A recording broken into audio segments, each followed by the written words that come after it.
Hey everyone, my name is Giz and this is Team Lucid Dream.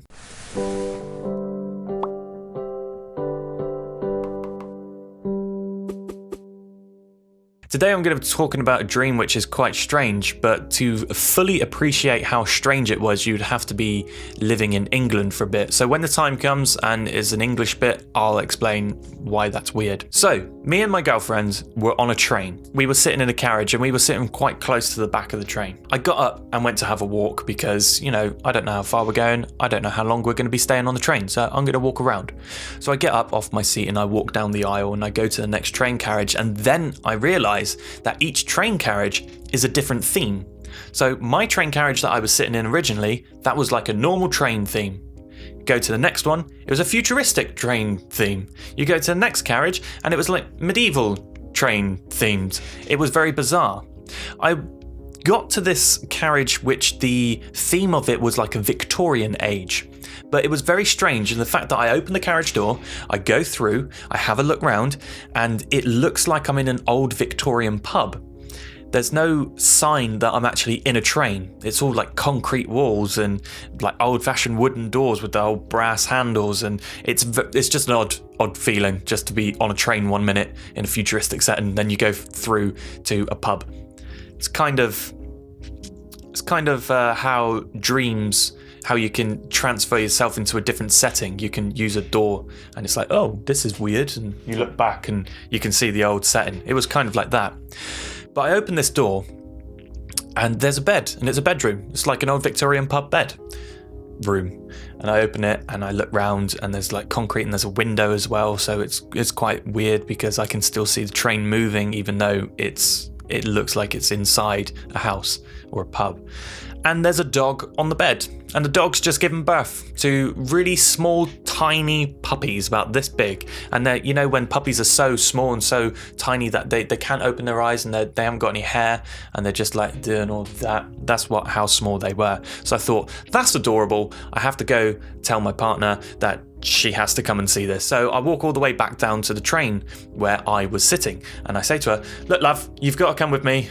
See the dog, he's just given birth to puppies. She's just given birth to puppies. You've got to see it. So we go back to the old Victorian bit. We open the door to the bedroom. There's the puppy, and it's looking at me like, what? Because its puppies grew up a little bit, only by that much, but they weren't puppies. They were guinea pigs. So this dog had given birth to guinea pigs, not to dogs.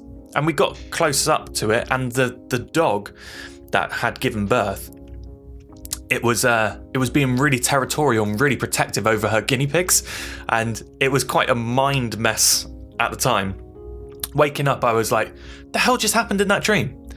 But we decided to leave the dog alone, and we just left the room. So we go into our train carriage. The train then stops at our station and we get out. And I've got this piece of paper with me, and I'm thinking, what the hell is this piece of paper to do?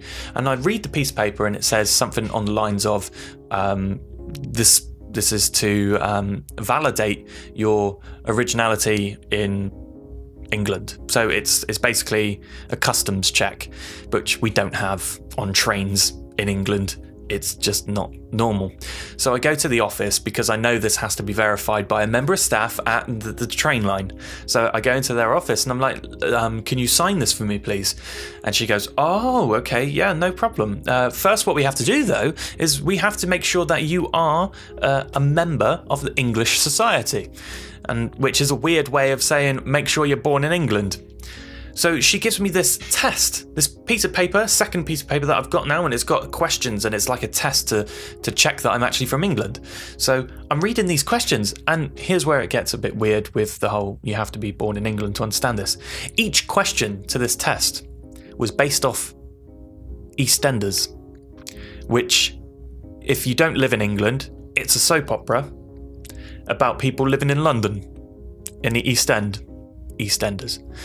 So I'm thinking, like, this is a weird, like, question. You sure you don't want to ask me questions about the Queen, or, something that's relevant in my life, which isn't the Queen?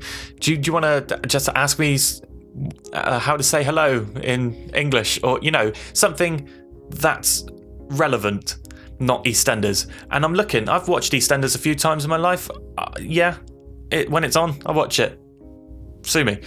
But I was looking at this and I was like, I don't recognise any of these characters. They're giving me questions about things that don't exist in the EastEnders universe. And I'm like, this is impossible to answer.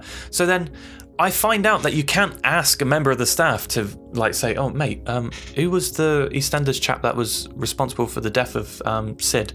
And then they go, oh no, sorry, we're not allowed to answer this because this is a test to see if you're English. So, you know, you just can't ask us. And I said, can I ask other people on the train platform? And they said, yeah, why not? And I said, can I use your tannoy system, your announcer thing? And he was like, yeah, I don't see why not. I have to say it though. So he grabbed my piece of paper and he's like, if you've been in England, you'll recognise this. Ding dong! In EastEnders, who was the character responsible for the death of Sid? Was it A, James and Jenny Earls? I can't remember the names. Was it B, Jonathan Kent? Or was it C, Oliver Queen?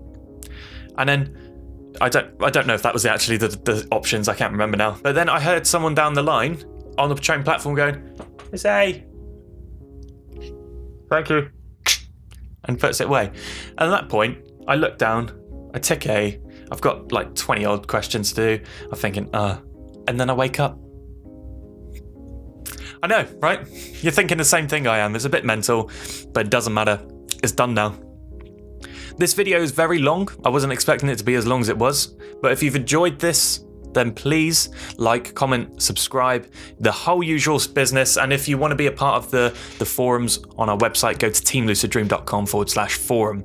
Don't forget to ask your questions away in tomorrow's Q&A for a chance to be featured in the next week's Q&A. So until next time, keep dreaming.